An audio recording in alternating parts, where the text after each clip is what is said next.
पुस्तकें दी, वहाँ भी वहाँ के जो ठेकेदार बन रहे हैं उनकी दुकान चल रही है, वहाँ भटकने वालों से पैसे ले लेकर अपना निर्वाह कर रहे हैं, दुनिया को भ्रमित कर रहे हैं। आप भी नरक में जा रहे। उन्होंने विरोध कर दिया, पकड़ो पकड़ो इनको, फिर वहाँ से भाग गए बेचारे। ऐसा जुल्म कर रखा है इन अज्ञानियों ने। अब इतना शिक्षित समाज है फिर भी उन्हीं के भ्रम में भरे पड़े हैं। फिर ऐसी जगह जगह पर जाते हैं उनको समझाने के लिए। उद्देश्य इनका कोई स्वार्थ नहीं है, परमार्थ के लिए जाते हैं, अपने स्वेच्छा से जाते हैं कि हम दुखी थे, ये भी दुखी हैं, इनको ज्ञान नहीं, इस तत्व ज्ञान से ये सुखी हो जाएंगे, इनके बच्चे भी सुखी होंगे, इनका जन्म मरण का रोग भी कटेगा।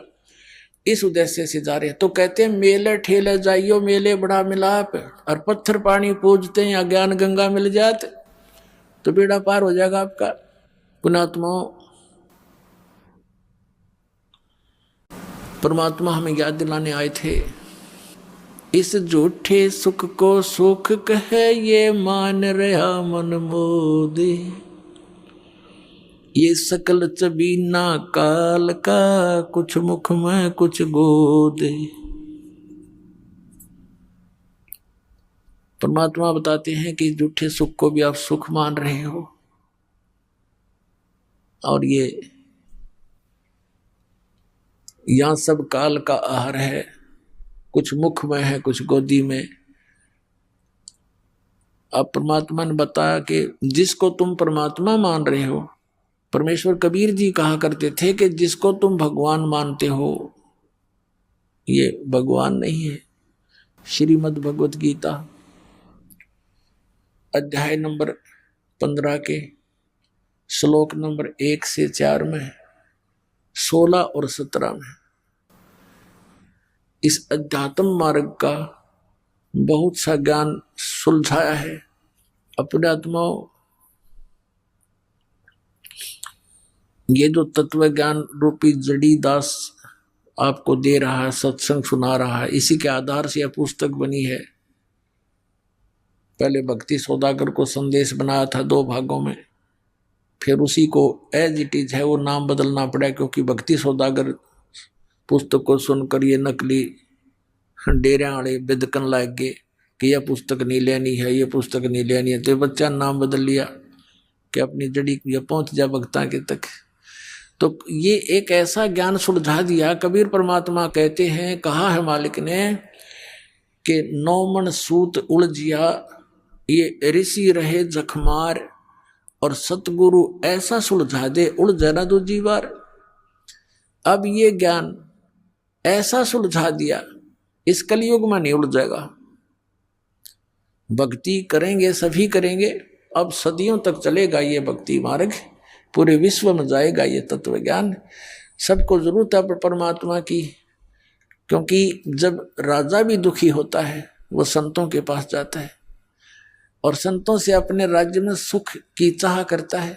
वो संत क्या है, वो भी भगवान की भक्ति करके कुछ बैटरी चार्ज कर रहा है। हम सीधे उसी परमात्मा से, उसी भगवान के उस पंप के पास खड़े हैं जो हमारे अंदर सब में हवा भर रहा है। तो इस प्रकार हम सीधे उस भगवान की शरण में आगे हैं, जिससे राजा भी अपने सुख की कामना करता है। तो आज हम उससे लाभ प्राप्त करेंगे और मोक्ष भी प्राप्त करेंगे। आगे चल करके बहुत समय बाद, ये हजारों वर्षों तक रहेगी ये सब भक्ति का ज्ञान भी चलेगा, और सभी भगवान को चाहने वाली व्यक्तियां भक्ति करा करेंगे। कोई भी व्यक्ति विकारी नहीं रहेगा, क्योंकि तमाकू शराब मांस ये मनुष्य का सबसे बड़ा शत्रु है। ये कति मूल नाश होगा, इसका देख लेना कुछ दिनों। और जो ये बकवाद हमने कोठी बनाई, बंगले बनाने में सारा जीवन बर्बाद कर दिया रिश्वत ले लेकर। अपने आत्माओं, जब जजों तक के ऊपर उंगली उठ रही है कि ये रिश्वत लेकर के अन्याय करते हैं, तो अंतालिया कति मानवता का नाश हो चुका है। राजनेताओं का देख लो, मंत्री और मुख्यमंत्री इन बड़े बड़े सेंटर के मंत्रियों के ऊपर वो जेलों में पड़े हैं, झूठे सच तो समय आने पर पता लगेगा। तो यदि ये सच है तो क्या जीवन है जीव का? कहाँ जाए गरीब जनता जब हमारे रक्षक ही भक्षक बन बैठे हैं? तो ये अज्ञानता के कारण है। ये नहीं है कि और बाकी सारे ठीक से, जिसका वहां बैठ कर दाव लगेगा कोई नहीं बख्शे। कोई का मतलब है कि अधिकतर हो चुके हैं, बहुतायत हो चुकी है ऐसे हमारे, लेकिन मिथ्या नहीं होते, ऐसी बात नहीं होती कि सभी बुरे नहीं होते, अच्छी आत्माएं हैं, उनकी कोई बसाती नहीं। गांव गांव में अच्छी आत्माएं हैं, जो वहां पर भी पंचायतों में विशेष न्याय प्राप्त नहीं हो रहा, अच्छी आत्मा वहां भी रोती है कि अब क्या करें, सब जगह बात बिगड़ चुकी है। तो अब ऐसी स्थिति आवेगी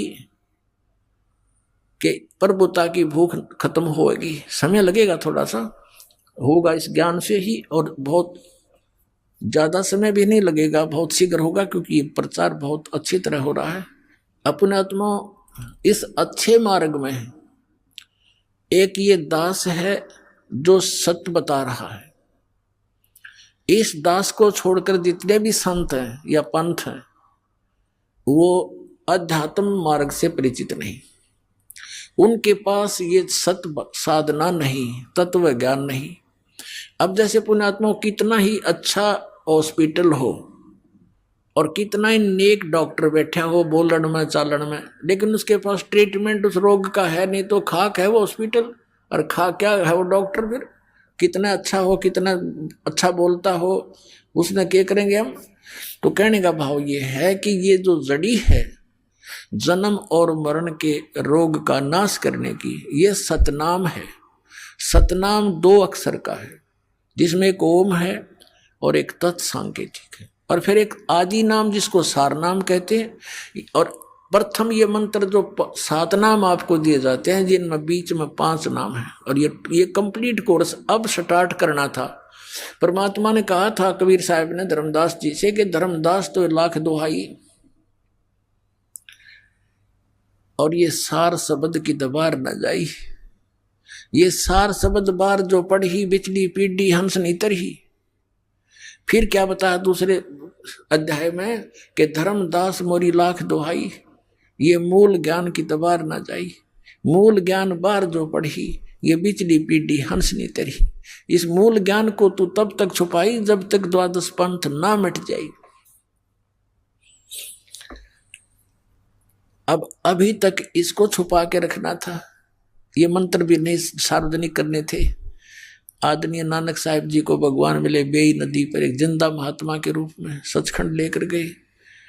इसी तरह आदरणीय गरीबदास साहिब जी को मिले थे गांव छुडानी जिला जज्जर हरियाणा में। ऐसे ही आदरणीय गीसा दास साहिब जी को मिले थे गांव खेखड़ा जिला मेरठ उत्तर प्रदेश में।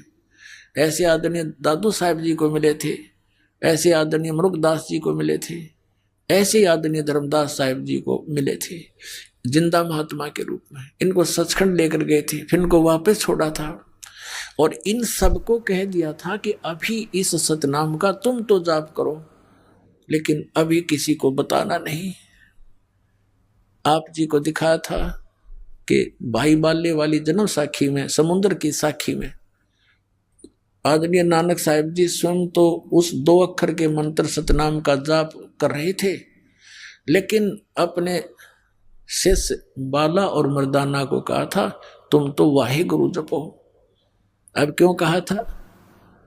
क्योंकि आदेश था परमात्मा का कि ये पुण्यात्मा है। जैसे उन महापुरुषों ने 5 नाम स्टार्ट किए थे नानक साहिब जी ने, फिर आगे चलकर प्रत्येक धर्म के लोग जो अपने सोच से उनको छोड़ देते हैं, क्योंकि ये 500 नाम इन हमारे कमलों के अंदर प्रधान विराजमान है। जैसे मूल कमल में गणेश जी, और जैसे स्वाद चक्र में सावित्री वर्मा जी, नाभि कमल में विष्णु और लक्ष्मी जी, हृदय कमल में शिव और पार्वती जी, कंठ कमल में दुर्गा जी, ऐसे ये 5 नाम हैं।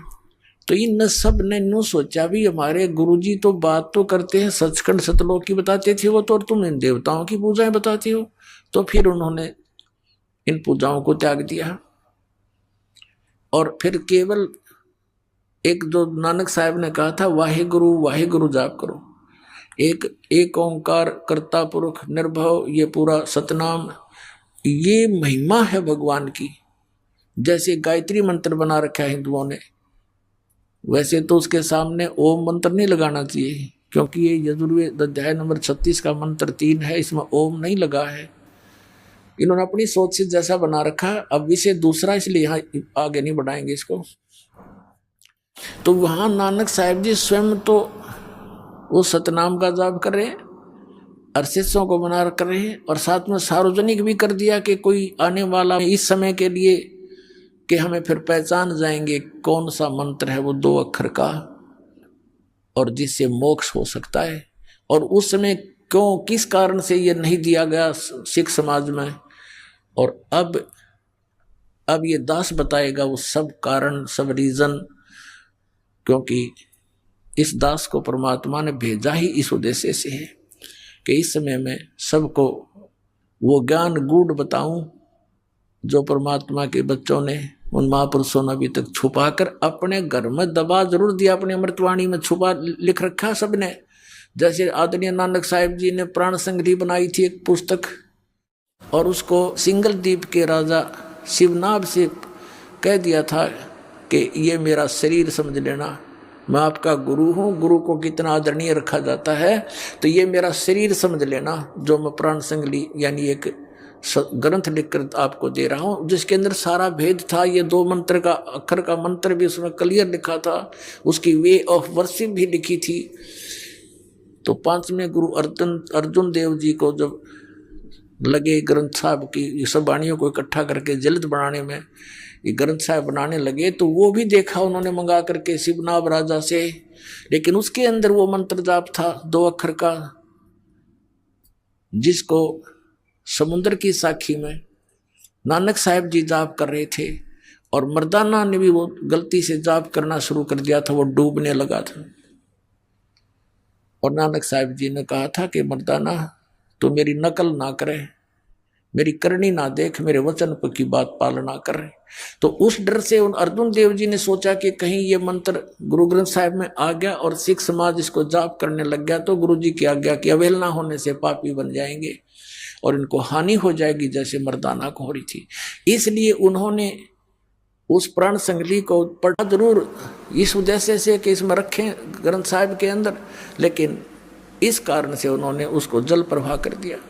फिर भी परमात्मा की लीला देखो, एक साधु में प्रेरणा की, अर्जुन देव जी से उसने करबद्ध होकर दया करी, महाराज ऐसे अनमोल रतन को ना डालो, इसमें क्या लिखा है कि ये मेरा शरीर है और मैं इसको छुपा के रख लूँगा, किसी को नहीं बताऊँगा, मैं पढ़ लिया करूँगा, मुझे आनंद आता है। तब वो रहम आ गया, मालिक की दया थी भाभी, वो बचा ली प्राण संग्रही। उसके 160 अध्याय बताए हैं, लेकिन अभी तक वो 80 ही प्रकाशित की गई है, 80 फिर भी छोड़ दी गई।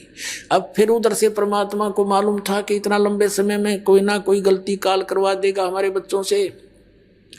आदरणीय गरीबदास साहिब जी को भेजा और उसको सचखंड लेकर गए, फिर उनको वापस छोड़ा और पूरा वो ज्ञान कंप्लीट और भेज दिया, दे करके वो मंत्र भी क्लियर लिख दिया। राम नाम जप कर थर होई, ओम सोहम मंत्र दोई, ओम सोहम मंत्र जपिए, योग युगतिया धूणी तपिए।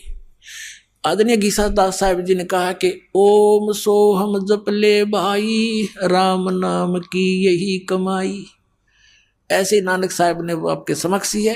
तो ये इस मंत्र का अगर अब डिस्क्लोज तो करना ही करना है, क्योंकि हमने पुस्तकों में भी छाप रखा है, लेकिन इसकी विधि नहीं बता सकते हम ऐसे किसी को, और विधि के बिना उसका यूजलेस नहीं, फिर अधिकारी से लिए बिना भी इसका कोई लाभ नहीं। एक अपॉइंटमेंट लेटर है और उसी भाषा को कोई लिख ले और अधिकारी के दस्तक होना और वो अपने दस्तक कर दे तो यूजलेस है, करें रो दस्तक, वो तो अधिकारी से ही होंगे साइन उसके, तभी उसकी वैल्यू बनेगी। तो ये दास अधिकारी है, इससे ये मंत्र प्राप्त होगा तो आपको लाभ होगा। फिर क्या बताते हैं, सो हम शब्द हम जग में लाए, सार शब्द हम गुप्त छुपाए। जैसे इन महापुरुषों की वाणी में है कि जो वास्तविक मंत्र है वो तुम्हारे इन 52 अक्षरों में लिखा नहीं। इन अक्षर ज्ञान जो तुम्हारे ग्रंथ हैं, वेद है, गीता है, पुराण है, कुरान है, बाइबल है, कहता है इन 52 अक्षरों में वो मंत्र नहीं है, क्योंकि ये सोहम मंत्र परमेश्वर स्वयं आए कबीर साहब कलयुग में तब प्रकट किया। उससे पहले किसी भी ग्रंथ में ये सोहम नाम नहीं है। सो हम शब्द हम जग में लाए, सार शब्द हम गुप्त छुपाए। धर्मदास मेरी लाख दुहाई, सार शब्द की दबार न जाई। सार शब्द बाहर जो पढ़ी, बिचली पीढ़ी हंसनी तरही। इन काल के दूता का भी मंत्र हाथ लग जाता 2 अक्षर का। आज ये सबसे बड़ा काल का षड्यंत्र राधा स्वामी पंथ और इनके गुरु 5 नाम देते हैं। 5 नाम काल के जानो, जब दानी मन शंका आनो।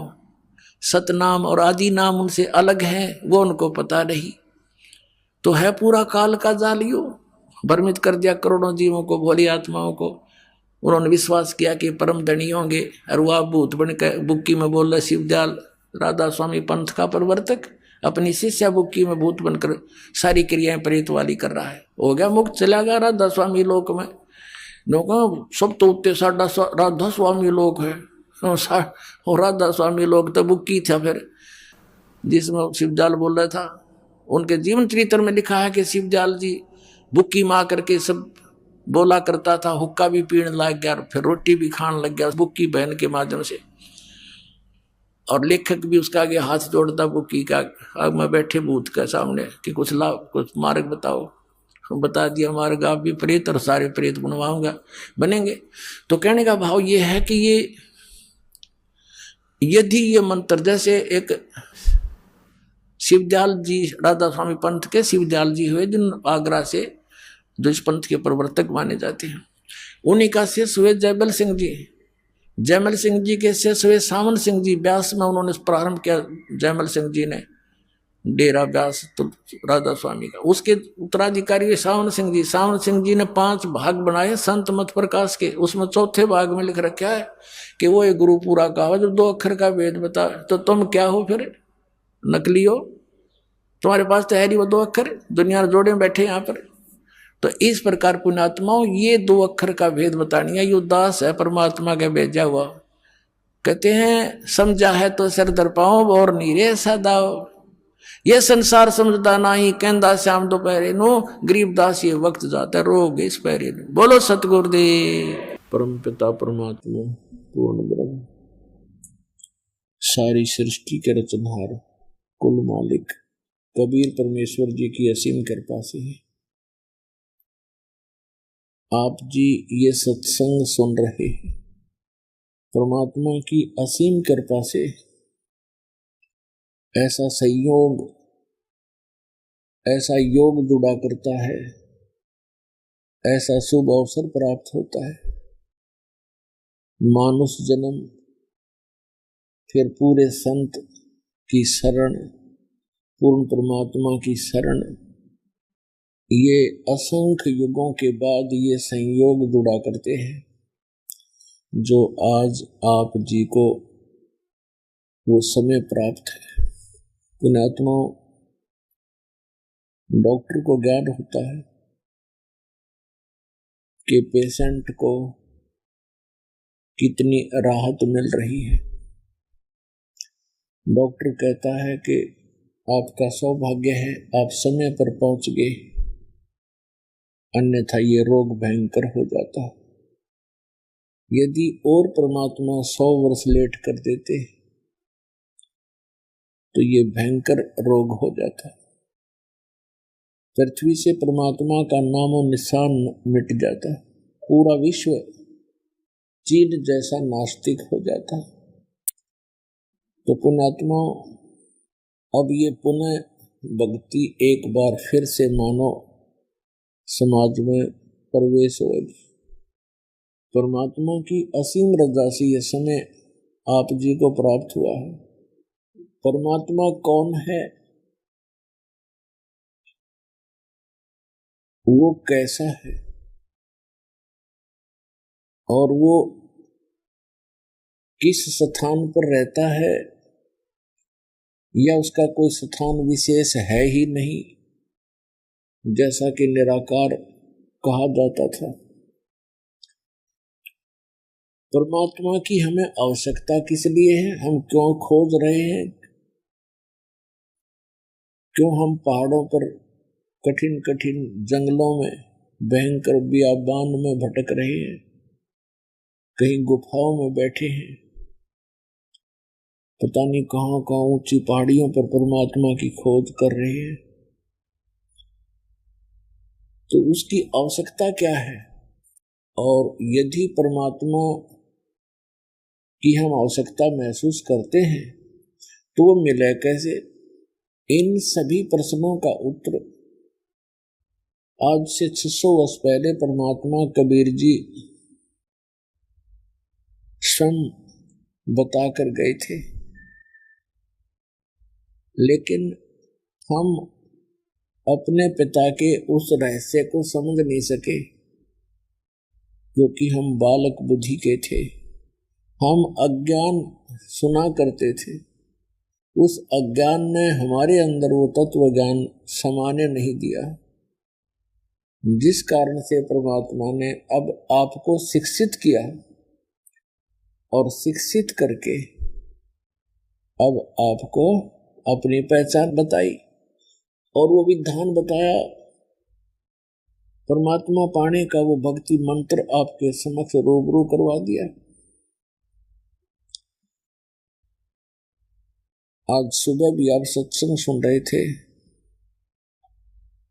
कि परमात्मा आते हैं और अपनी महिमा का ज्ञान वो स्वयं ही कराते हैं। परमात्मा के बिना, कबीर परमेश्वर जी के अतिरिक्त हमें कोई भी तत्व ज्ञान नहीं करा सकता, अध्यात्म ज्ञान नहीं करा सकता। संसारिक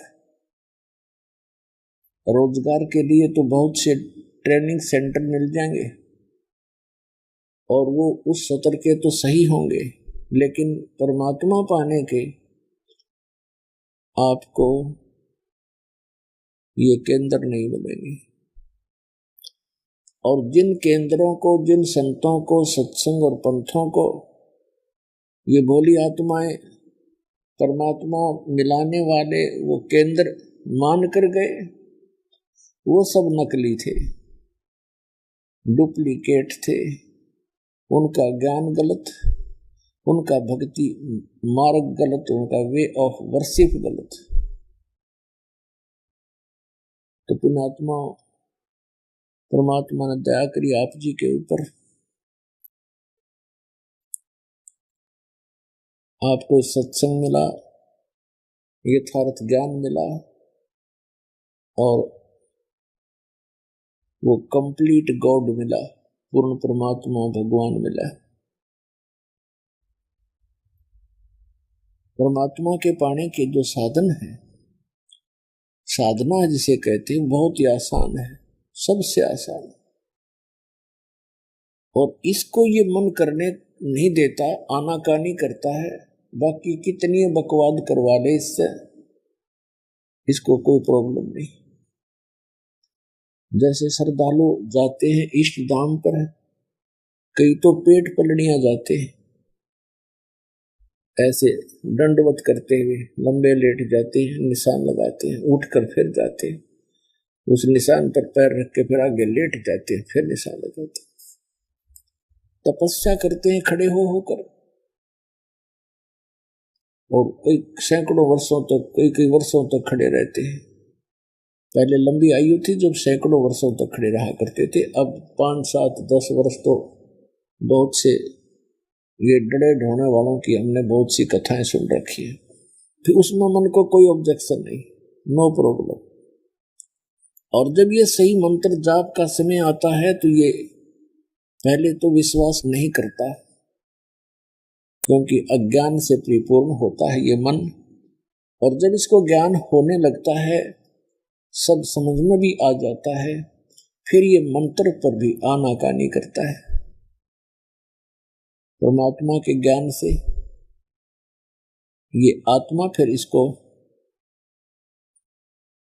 अलाउड नहीं करती, पहले वाली बकवादे हैं। आत्मा के अंदर एक विशेष दर्द बनता है कि ये मनुष्य जीवन नहीं रहा तो फिर क्या होगा। इसके रहते रहते भक्ति करनी है, परमात्मा पाने योग्य हमने साधना करनी है। और इसके लिए हमने दिन रात जब भी मालिक की समय आए तभी याद बनी रहे। नाम उठत नाम बैठत नाम सोत जागवे, नाम खाते नाम पीते नाम से ती लागवे। सबसे आसान भक्ति है। और जो हम साधना करते देखा करते थे उन अनाड़ियों को, कोई खड़ा होकर साधना कर रहा है, कोई जल में खड़ा है, कोई गर्मियों के अंदर धोने लगा करके 5 उसके बीच में बैठा होता है। उनको देख करके हम सोचा करते थे कि भी परमात्मा तो ये लोग पावेंगे, ये साधु संत पावेंगे, हम नहीं कर सकते क्योंकि हम गृहस्थी। लेकिन आत्मा फिर भी नहीं मान्य थी। आत्मा के अंदर ये प्रेरणा बनी ही रही थी कोई ना कोई साधना भक्ति की, जैसी हम कर सकते थे गृहस्थ आश्रम में हम अवश्य करते थे। तो पुण्यात्मा अब पता चला कि जो साधनाएं वो लोग किया करते थे वो ड्रामेबाज थे, उनको आध्यात्म ज्ञान नहीं था, अनाड़ी गुरु थे उनके जो हठ योग करवाया करते थे। तो पुण्यात्मा अब पता चला कि जो साधनाएं वो लोग किया करते थे वो ड्रामेबाज थे, उनको आध्यात्म ज्ञान नहीं था, अनाड़ी गुरु थे उनके जो हठ योग करवाया करते थे। मानुष जन्म दुर्लभ है ये मिले न बारंबार, तरवर से पत्ता टूट गिरे वो बहोर न लगता डारे। परमात्मा कहा करते गुण तीनों की भक्ति में ये भूल पड़ो संसार, कहे कबीर निज नाम बिना कैसे उतरो पार। 3 देव की जो करते भक्ति उनकी कदे ना होवे मुक्ति। हमारे परमपिता परमात्मा कबीर साहब जी 600 वर्ष पहले ये आवाज लगाया करते थे कि 3 देव की जो करते भक्ति उनकी कभू ना होवे मुक्ति। गुण तीनों की भक्ति में ये भूल पड़ो संसार, कहे कबीर निज नाम बिना कैसे उतरो पार। ये शब्द पुण्यात्माओं जो आज दास ढोल के डंके पे इंटरनेशनल चैनल पर बोल रहा है, आज से अगर 20 वर्ष पहले भी ये बोल दिए जाते तो ये खड़दू उतरवा देते नकली संत और पंथ और ये नकली मंडलेश्वर गुरु ब्राह्मण। आज शिक्षा का हमें एक विशेष लाभ ये हुआ है कि हम अपने सदग्रंथों को पहचान रहे। 600 वर्ष पहले परमात्मा ने ये सत्य बोला था, जिसका इतना बड़ा बाउंडर बनवा दिया उन नकली गुरु और पीरों ने, ब्राह्मण और मंडलेश्वरों ने, कि कबीर झूठ बोलता है, ये क्या जाने सदग्रंथों के विषय में। और वो जो परमात्मा आज से 600 वर्ष पहले कहा करते थे, जो ज्ञान परमात्मा आज से 600 वर्ष पहले बताया करते थे, आज हमारे सभी सदग्रंथों में विद्यमान पाया। परमात्मा क्या कहा करते थे, धर्मदास ये जग बोरा ना कोई न जाने पद निर्वाणा, यही कारण मैं कथा पसारा, जग से कहिए एक राम नियारा है। परमात्मा कहते थे धर्मदास सुन अमर कहानी, अपनी महिमा हम आप बखानी। कि ये अमर कहानी सुन ले, हमने अपनी महिमा आप बतानी पड़ी। धर्मदास ये जग बोरा ना कोई न जाने पद निर्वाणा, यही कारण मैं कथा पसारा, जग से कहिए राम नियारा। यही ज्ञान जग जीव सुनावो, सब जीवों का भरम नसावो। अब मैं तुमसे कहूँ चिताई, तेरे देवन की उत्पत्ति बाई। कुछ संक्षेप कहूँ गहुराई, सब संशय तुम्हारे मिट जाई। भरम गए जग वेद पुराना, आदि राम का भेद न जाना। राम राम सब जगत बखाने, आदि राम कोई बिरला जाने। ज्ञानी सुने सो हृदय लगाई, मूर्ख सुने तो गम ना पाई। परमेश्वर कबीर साहिब जी कहा करते थे, आज से 600 वर्ष पहले परमात्मा ने ये ज्ञान अपनी प्यारी आत्मा धर्मदास साहिब जी को सुनाया था। आपको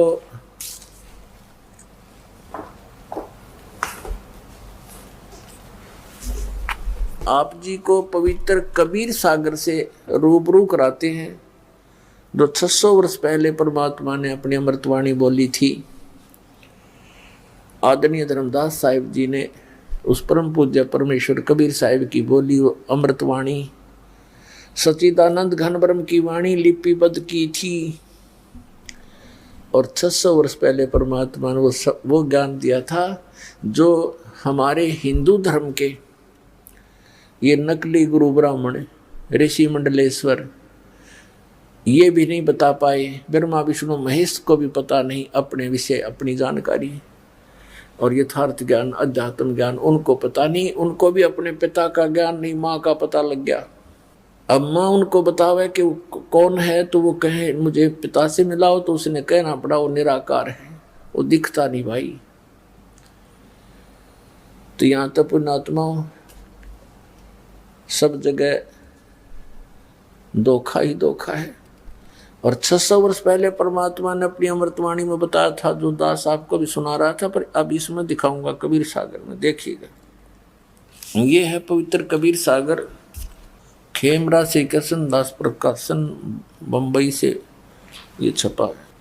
कबीर सागर ज्ञान सागर प्रथम खंड कबीर पंथी भारत पथिक स्वामी युगलानंद बिहारी द्वारा परिष्कृत, ये यहाँ से छपा है। मुद्रक एवं प्रकाशक हैं खेमरा श्री कृष्ण दास, अध्यक्ष वेंकटेश्वर प्रेस, खेमरा श्री कृष्ण दास मार्ग मुंबई। ये है ज्ञान बोध सागर, ज्ञान बोध सागर और 21 पृष्ठ इसका। धर्मदास ये जग बोराना, कोई न जाने पद निर्वाण। निर्वाण माने मोक्ष मार्ग, पद माने पद्धति, वे ऑफ वर्शिप। निर्वाण माने मोक्ष की, मोक्ष की विधि को कोई नहीं जानता। धर्मदास ये सारा संसार विचलित है और कोई ना जाने पद निर्वाणा। यही कारण मैं कथा पसारा, जग से कहिए वो राम नियारा। ये कबीर पंथिया ने गड़बड़ कर रखी है अपनी अपनी सोच अनुसार। इन्होंने राम के स्थान पर नाम लिख दिया। तो पुण्यात्माओं, इस दास को परमात्मा ने इसीलिए नियुक्त किया है कि सच्चाई को ऊपर लाएं, सदग्रंथों को ढंग से समझें। यही कारण मैं कथा पसारा, जग से कहिए वो राम नियारा। यही ज्ञान जग जीव सुनावो, सब जीवों का भरम नसावो। परमेश्वर कबीर जी कह रहे हैं अपनी प्यारी आत्मा धर्मदास जी को कि यही ज्ञान जो मैं तुझे सुनाने जा रहा हूँ सब जीवों को बताना। जो ज्ञान मैं सुनाने जा रहा हूँ वो सभी जीवों को बता देना। क्या? अब मैं तुमसे कहूँ चिताई, तेरे देवन की उत्पत्ति भाई। अब मैं तुमसे इन तुम्हारे तीनों देवताओं की, श्री ब्रह्मा जी, श्री विष्णु, श्री शिव जी की उत्पत्ति यानी जन्म बताता हूँ कैसे हुआ। कुछ संक्षेप कहूँ गहुराई, सब संशय तुमरे मिट जाई। भरम गए जग वेद पुराना, आदि राम का वेद न जान्या। आदि राम, राम राम सब जगत बखाने, आदि राम कोई बिरला जाने। अब देखो इन्होंने कोशिश की है मिलावट करने की, काट पीट करने की, और यहाँ स्पष्ट है देखो, राम राम सब जगत बखाने। राम राम तो सब कहते हैं, पर आदि यहाँ राम होना चाहिए था। आदि राम जो सबसे पुरातन परमात्मा है, उसके विषय में कोई बरला ही जानता है। भरम गए जग वेद पुराना, आदि राम का वेद न जाना। ये नाम गलत लिखा है, यहाँ भी राम आना चाहिए था। अब जो कथा मैं सुनाने जा रहा हूँ, बुद्धिमान व्यक्ति तो हृदय से लगाएंगे, जो अच्छी आत्माएं होंगी वो तो सुनेंगी प्रेमतः, और मूर्ख होंगे वो सुनेंगे नहीं। अब क्या बताते हैं परमात्मा के, जो कथा जो ज्ञान ब्रह्मा विष्णु महेश जी की उत्पत्ति और सृष्टि रचना कैसे हुई, इसको बुद्धिमान व्यक्ति प्रमाणों को देखकर तो तुरंत मान जाएंगे, और मूर्ख हैं रूढ़िवादी वो फिर मानने नहीं, उनके बात समझ में आवे को नहीं। क्या बताते हैं, अब मैं तुमसे कहूँ चताई, त्रिदेवन की उत्पत्ति भाई। ज्ञानी सुने सो हृदय लगाई, मूर्ख सुने तो गम ना पाई। गम माने उसका समझ में ना आवे। अब माँ अष्टंगी पिता निरंजन, ये जमदारुण वंशन अंजन। पहले कीन निरंजन राई, पीछे से माया उपजाई। माया रूप देख अति शोभा, देव निरंजन तन मन लोभा। कामदेव धर्मराय सताए, देवी को तुरंत दर खाए। पेट से देवी करी पुकारी, ए साहेब मोहे करो उबारी। टेर सुनी सतगुरु ता आए, अष्टंगी के बंद छुड़वाए। इस काल भगवान ने दुर्गा के साथ दुर्व्यवहार करना चाहा था, इसने सूक्ष्म रूप बनाया, और काल ने मुंह खोल रखा था इस ज्योति निरंजन ने बदतमीजी से। वो उसके मुख के माध्यम से पेट में चली गई। एक सिद्धि होती है लघु दीर्घ हो जाना, छोटे से छोटा हो जाना, अदृश्य हो जाना, और बहुत बड़ा आकार बना लेना, विराट टाइप। तो क्या कहते हैं, टेर सुनी तहाँ हम आए। परमात्मा कहते हैं हम वहाँ गए। फिर यहाँ सतगुरु लिखा है, ये कबीर पंथियों ने थोड़ी गड़बड़ी सी कर रखी है इसमें। और अष्टंगी के बंध छुड़वाए। धर्मराय को, अब देखो 22 पृष्ठ पे, धर्मराय को हिकमत की, दीनागत लिखे, हिकमत की ना, नख रेखा से भग कर लीना। धर्मराय करे भोग बिलासा, माया को रही तब आशा। 3 पुत्र अष्टंगी जाए, ब्रह्मा विष्णु शिव नाम धराए। 3 देव विस्तार चलावे, इनमें ये जग धोखा खावे। दुर्गा को फिर गर्भ रहा। कहते हैं धर्मराय की ने भोग विलासा, माया को रही तब आशा। और 3 पुत्र अष्टंगी जाए, ब्रह्मा विष्णु शिव नाम धराए। 3 पुत्र, 3 देव विस्तार चलावे, इनमें यो जग धोखा खावे। ये काल के तीनों पुत्र हैं, श्री ब्रह्मा, श्री विष्णु, श्री शिव जी, और इन्हीं की पूजा में ये सारा संसार धोखा खा रहा है। पुरुष गम कैसे कोई पावे, काल निरंजन जग भरमावे। 3 लोक अपने सुत दीन्या, सुन निरंजन बासालीन्या। अलख निरंजन सुन ठिकाना, ब्रह्मा विष्णु शिव भेद न जान्या। 3 देव सो उसको ध्यावे, निरंजन का वो पार न पावे। अलख निरंजन बड़ा बटपारा, 3 लोक जीव करे आहारा। बटपारा माने बड़ा ठग है, ये 3 लोक के जीवों को खाता है। ब्रह्मा विष्णु महेश को भी पता नहीं वो कहाँ रहता है, और ब्रह्मा विष्णु महेश को भी खाता है। इनकी भी जन्म मृत्यु होती है। ब्रह्मा विष्णु शिव नहीं बचाए, सकल खाए पुन दूर उड़ाए। तिनके सुत हैं तीनों देवा, आंदर जीव करते हैं सेवा है। कबीर परमात्मा कहते हैं इस काल के और दुर्गा के ये तीन पुत्र हैं, ये तीनों देवता और ये अंधे ज्ञानहीन जीव इन्हीं की पूजा में लगे हुए हैं। अकाल पुरुष काहू नहीं चीन्या, काल पाए सभी गए लीना। इस काल की पूजा ब्रह्म ब्रह्म करके सब करने लगे। अकाल जो काल नहीं है उसकी पूजा, उसको किसी ने नहीं खोजा। तीन देव और असुर अवतारा, ताको भजे सकल संसारा। गुण तीनों का ये विस्तारा, धर्मदास मैं कहूँ पुकारा। गुण तीनों की भक्ति में ये भूल पड़ो संसार, कह कबीर निज नाम बिना कैसे उतरो पार। अपने आत्मा ये ज्ञान परमात्मा ने, कबीर परमेश्वर जी ने 600 वर्ष पूर्व हमें दिया था। उसने हमारे गले नहीं उतरने दिया इन अज्ञानी ऋषि में ऋषियों ने। ये कहकर के ये कबीर तो अज्ञानी है, ये अक्सर ज्ञान नहीं रखता, ये क्या जाने वेदों और पुराणों के बारे में, ये सब झूठ बोलता है। तो परमात्मा कहा करते, निरंजन धन तेरा दरबार, निरंजन धन तेरा दरबार, जहाँ पर तनिक ना न्याय विचार। वैसा उड़ मुल मुल खासा, गल मोतियों के आर। वैसा उड़ मुल मुल खासा, गल मोतियों के आर। पतिव्रता को मिले न खादी, ये सूखा नरस आहार। निरंजन धन तेरा दरबार, निरंजन धन तेरा दरबार, जहाँ पर तनिक न न्याय विचार। पाखंडी की पूजा जग में, संत को कहें लबाड़।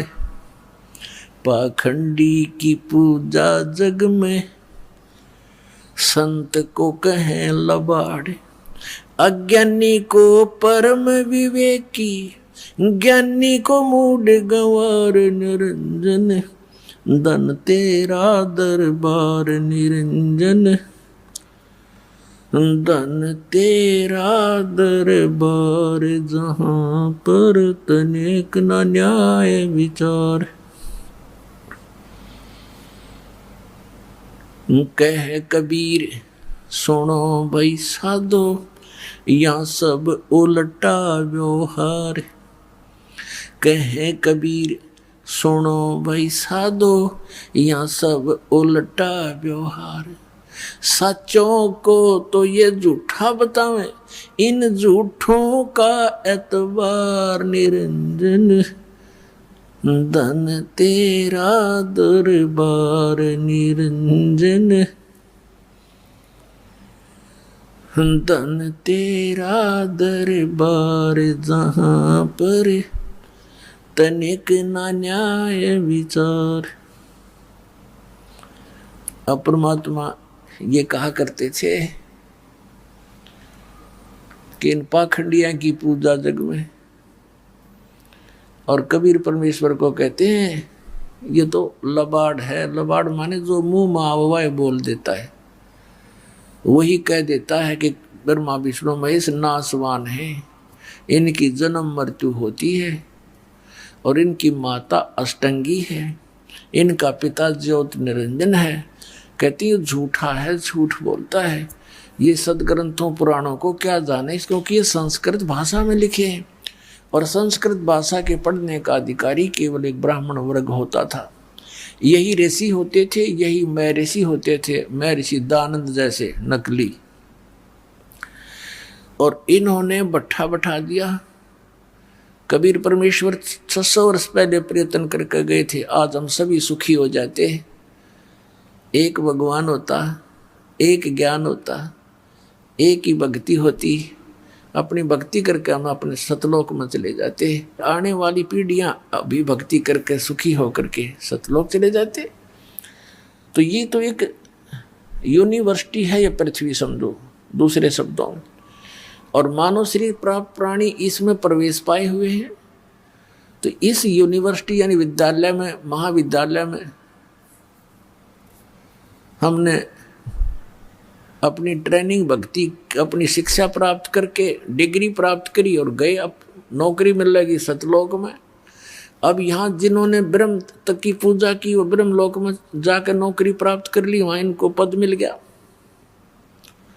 जिन्होंने ब्रह्मा विष्णु महेश की सतर की भक्ति की वो ब्रह्मा विष्णु महेश जी के लोक में चले गए। और इनके लोकों में गए हुए प्राणी फिर पुनर्जन्म को प्राप्त होते हैं। ब्रह्मा विष्णु महेश की जी की भी जन्म मृत्यु होती है। ब्रह्म लोक में गए हुए प्राणी भी जन्म मृत्यु में आते हैं। तो हमने अब ये कौन सी ट्रेनिंग करनी है कि जहां जाने के बाद फिर लौट कर कभी संसार में नहीं आते, हमने वो साधना करनी है। उसके लिए कौन इष्ट है? वो परम अक्षर ब्रह्म हमारा इष्ट है और उसका नाम कबीर देव है। अब उसकी भक्ति करेंगे हम, सतलोक चले जाएंगे। अपना अब भगवान का पता चलेगा आपको, क्योंकि हमने परमात्मा को पहचानना है। आज से 600 वर्ष पहले, सन 1398 से और सन 1518 तक 120 वर्ष परमेश्वर पूर्ण ब्रह्म इस धरती पर एक जनसाधारण की भूमिका करते हुए एक रोल कर रहे थे कि तुम इतने गरीब बनकर रहो, यहाँ की इस नकली महिमा की तुम्हें चाह नहीं हो, तो आप पृथ्वीपति हैं। और जो पृथ्वीपति बनना चाहते हैं वो खाकपति हैं, लास्ट में उनके पास खक नहीं होता। और ये पृथ्वी तो काल की है, इसने धोखा देने के लिए यहाँ पर ये नकली सुख दे रखा है, इससे बचना पड़ेगा। और कहते हैं परमात्मा में विश्वास दृढ़ कराने के लिए दिखाया मालिक ने रोल करके कि जिस प्रकार मैं साधना करता हूँ, अन्य देव की पूजा नहीं करता हूँ, कबीर परमेश्वर जी ने बताया। और कोठी बंगले भी मेरे पास नहीं, मेरा कोई व्यापार बिजनेस नहीं, कपड़ा बुनकर कति निर्धन व्यक्ति जैसा एक आचरण किया। हमें विश्वास दृढ़ कराने के लिए कि घना धन भी आवश्यक नहीं। आइए अब हम उन श्रद्धालुओं के अनुभव जानते हैं जो जगत गुरु तत्वदर्शी संत रामपाल जी महाराज जी से दीक्षा प्राप्त कर चुके हैं तथा उनके द्वारा बताए गए भक्ति मार्ग पर चल रहे हैं। नमस्कार जी। नमस्कार। क्या नाम है बहन जी आपका? मेरा नाम रुशाली निवृत्तिनाथ आमले है। बहन जी आप कहाँ के रहने वाले हैं? बुल्डाना महाराष्ट्र से हूँ। बहन जी संत रामपाल जी महाराज से नाम दीक्षा आपने कब ली? मैंने संत रामपाल जी महाराज से नाम दीक्षा 8/5/2016 को ली। बहन जी संत रामपाल जी महाराज से नाम दीक्षा लेने से पहले क्या आप कोई भक्ति साधना भी करते थे? हाँ सर, हमें मतलब मेरे शादी होने से पहले हम माता रानी की भक्ति करते थे, उपवास रखते थे, मेरे पिताजी भी रखते थे। और अन्य देवता की भी पूजा करते हैं, व्रत रखते थे, जैसे शिव जी का। कोई भी उपवास आ जाए वो उपवास करते थे हम। तो बहन जी जैसे आपने बताया कि आप हिंदू रीति रिवाजों के अनुसार भक्ति साधनाएं करते थे, सभी व्रत उपवास भी करते थे, तो ये सब साधनाएं करने से आपको क्या क्या लाभ हुए? जी, ये सब साधना करने से हमको कोई भी लाभ नहीं हुआ, उल्टा हानि हुई। मेरे पिताजी इतनी भक्ति करते थे, उपवास रखते थे, लेकिन उनको कोई भी लाभ नहीं हुआ। उल्टा मेरा भाई था, वो 14 साल का, उसको कैंसर हो गया और वो चल बसा। इतनी ट्रीटमेंट करने के बाद भी, इतनी आराधना करने के बाद भी देवता की, एक ही भाई था मेरा, उसको वो भी नहीं रहा, उल्टा हानि हुई। सब मतलब हम बिछड़ गए, परिवार वाले सब, दुख हुआ परिवार को, चलता ही रहता था कुछ ना कुछ। किसी को क्या हो गया, किसी को कुछ हो गया। माँ बीमार रहती थी हमेशा। मेरे माताजी के पेट में कभी दर्द रहता, कभी सीने में, कभी गले में, ऐसा दर्द हमेशा रहता है। उनको इतने ट्रीटमेंट करने के बाद भी पता मतलब उनको कुछ इलाज नहीं रहता, कुछ भी रहता ही है हमेशा। डॉक्टर के पास कितना भी जाओ हमेशा दर्द रहता है। फिर मेरे पिताजी भी हमारा भाई जाने के बाद हमें सिर्फ मेरा पिताजी का सहारा रहा था, लेकिन मेरे पिताजी भी चल बसे। अभी उनकी उम्र ही क्या थी, 40 साल की थी सिर्फ। इनका इतनी देवताओं की भक्ति करने के बाद भी अगर हमें इतना दुख मिलता है तो क्या फायदा उस भक्ति का। मेरे पिताजी इतनी भक्ति करने के बाद वो राधा स्वामी पंथ से जुड़े थे, फिर भी वो चल बसे ना। अगर नाम दीक्षा राधा स्वामी पंथ से नाम दीक्षा लेने से वो उनकी उम्र ही नहीं बढ़ी, उन हमें छोड़कर वो चले गए, इतना दुख हुआ, तो क्या फायदा उस भक्ति का।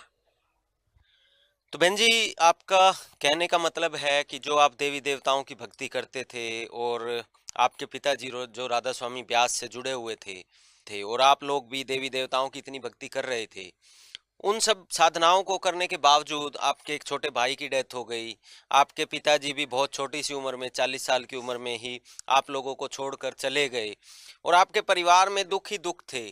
तो क्या आप ये कहना चाहते हैं कि हिंदू देवी देवताओं की भक्ति नहीं करनी चाहिए? नहीं सर, मैं ऐसा नहीं बोलना चाहती। उनकी भक्ति करनी चाहिए, लेकिन उनका भक्ति का तरीका अलग है। ये मुझे संत रामपाल जी महाराज की शरण में आने के बाद पता चला। उनकी भक्ति नहीं छुड़वाते हैं संत रामपाल जी महाराज, उनके मंत्र देते हैं, उन्हीं देवताओं के मंत्र देते हैं, उन्हीं के जाप से, सही मंत्र जाप से ही हमें लाभ मिलता है। पहले जो हम भक्ति साधना कर रहे थे वो गलत तरीके से कर रहे थे। अभी संत रामपाल जी महाराज के शरण में आने के बाद पता चला सही भक्ति साधना क्या है। तो बहन जी, जैसा कि आपने बताया कि आप देवी देवताओं की भक्ति करते थे, लेकिन हालांकि आपने ये भी बताया कि आप उसको सही तरीके से नहीं कर रहे थे। उसके बाद आप संत रामपाल जी महाराज की शरण में आए। तो संत रामपाल जी की जानकारी आपको कैसे हुई? जी, संत रामपाल जी महाराज की जानकारी मेरे ससुर जी को हुई। वो संत रामपाल जी महाराज का सत्संग देख रहे थे टीवी पर। तो फिर उनको सत्संग बहुत बार देखा उन्होंने। 2 साल लगातार सत्संग देखने के बाद उनकी आस्था बनी। उनके मन की सब शंका समाधान चले गए। फिर मेरी ननद जो थी वो थोड़ी मतलब उसमें प्रेतात्मा थी, वो अलग सी रहती थी, बहुत सारा ज़्यादा खाना खा लेती थी, पड़ी रहती थी दिन भर। तो मेरे ससुर जी को लगा कि यहाँ जाने से मेरी बेटी ठीक हो जाएगी, इसी उद्देश्य से यहाँ पर आए वो और नाम दीक्षा ली। फिर मेरे ससुर जी ने घर आने के बाद हम सबको बताया ऐसा ऐसा है वहाँ पर। फिर हमको वो अच्छा लगा, वो ज्ञान अच्छा लगा, फिर हम सबने नाम दीक्षा ली। तो बहन जी, जैसा आपने बताया कि संत रामपाल जी महाराज से आप 2016 में जुड़े, तो उससे पहले जैसे कि आप भक्ति साधनाएं हिंदू देवी देवताओं की कर रहे थे, लेकिन आपकी फैमिली में जो है नुकसान हो रहा था। आपके भाई की डेथ हुई, आपके फादर की डेथ हुई, आपके मदर भी जो है वो बीमार रहते थे। तो क्या संत रामपाल जी महाराज से जुड़ने के बाद आपको कोई लाभ प्राप्त हुए? हाँ सर, संत रामपाल जी महाराज से नाम दीक्षा लेने के बाद हमें हमारे परिवार को बहुत सारे लाभ प्राप्त हुए। जैसे कि हमारा घर नहीं था, हमारे घर अगर कोई मेहमान आ जाए तो हमें शर्म आती थी, लेकिन आज संत रामपाल जी महाराज से प्रार्थना, नाम दीक्षा लेने के बाद उनसे प्रार्थना की हमने घर की, तो हमारा घर पूरे गांव में ऐसा घर नहीं है वैसा घर संत रामपाल जी महाराज ने हमें बना दिया। फिर दूसरा लाभ तो ये हुआ कि मेरा बच्चा गैलरी से नीचे गिर गया था सड़क पर। तो फिर एक आदमी उसे उठा के लाया, तो बोला कि देखो इसका कुछ टूट गया होगा। तो वो 2 मिनट खड़ा नहीं हो रहा था, लेकिन जैसे ही हमने संत रामपाल जी महाराज से प्रार्थना लगवाई, मन ही मन में है क्या है परमात्मा ऐसा मत होने दो, तो फिर मेरा बच्चा 2 मिनट बाद ही खेलने लग गया, कूदने लग गया, इतने ऊपर से गिरने के बाद भी। ये संत रामपाल जी महाराज से दूसरा लाभ हुआ। तीसरा लाभ मेरे डिलीवरी के बाद डिलीवरी होने वाली थी, तो लीकिंग केस बोल के डॉक्टर ने मुझे सी सेक्शन के लिए लेके गए थे अकोला के अस्पताल में। फिर बोलने दो, इसको चिल्लाने दो, ये सी सेक्शन वाली है करके मुझे अकेला वहाँ पर छोड़ दिया। लेकिन संत रामपाल जी महाराज से प्रार्थना करने के बाद, मेरे घर वालों ने प्रार्थना करने के बाद मेरा नॉर्मल डिलीवरी हो गया और वहाँ पर कोई भी नहीं था। संत रामपाल जी महाराज की यही दया है। और वो डॉक्टर भी हैरान हो गए कि ये तो सी सेक्शन वाली थी, लीकिंग केस थी, ऐसे कैसे हो गया। सब मतलब परमात्मा की दया ऐसी बनी रही हम पर। संत रामपाल जी महाराज से नाम दीक्षा लेने के पहले मेरे पति और मेरा बहुत झगड़ा रहता था, लेकिन संत रामपाल जी महाराज की शरण में आने से अब हमारा कोई झगड़ा नहीं रहता, घर में शांति बनी रहती है।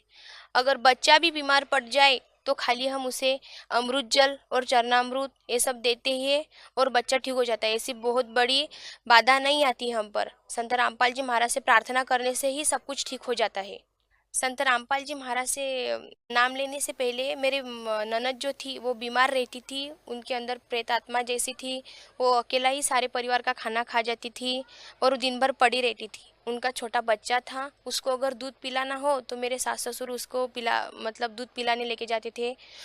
उसको उसके लड़के का भी ध्यान नहीं रहता था। लेकिन संत रामपाल जी महाराज के शरण में आने के बाद, यहाँ पर नाम दीक्षा लेने के बाद, संत रामपाल जी महाराज ने जैसे ही उनके नाम उन पर हाथ रखा वैसे ही वो ठीक हो गई, एकदम पहले जैसी हो गई। ये हमारे परिवार को बहुत बड़ा लाभ हुआ। जो मेरे ननद को ये बाधा थी भूत प्रेत की, वो संत रामपाल जी महाराज के शरण में आने के बाद वो छूमंतर हो गई। तो बहन जी, जैसे आपने बताया कि संत रामपाल जी महाराज से नाम दीक्षा लेने से पहले आप दुखी थे, आपका परिवार भी दुखी था, लेकिन जैसे ही संत रामपाल जी से नाम दीक्षा ली, आपके ननद की जो भूत प्रेत की बाधा थी वो दूर हो गई, आप लोगों का जो पति पत्नी का झगड़ा था वो भी दूर हो गया, साथ ही साथ आपके परिवार में और भी आर्थिक स्थिति ठीक हो गई, अन्य लाभ भी आपको प्राप्त हुए। तो जो श्रद्धालु आज आपको देख रहे हैं, आप उन्हें क्या संदेश देना चाहेंगे? कोई भी दुख हो वो संत रामपाल जी महाराज के शरण में आने से चला जाता है। आप संत रामपाल जी महाराज से नाम दीक्षा लेकर अपना कल्याण करवाए। अगर आप सुखी जीवन जीना चाहते हैं तो संत रामपाल जी महाराज जी के शरण में आए और अपना कल्याण कराए और सुखी जीवन जिए। तो बहन जी, संत रामपाल जी महाराज की शरण में कैसे आ सकते हैं? बहुत सारे चैनलों पे संत रामपाल जी महाराज का सत्संग आता है। वहाँ पर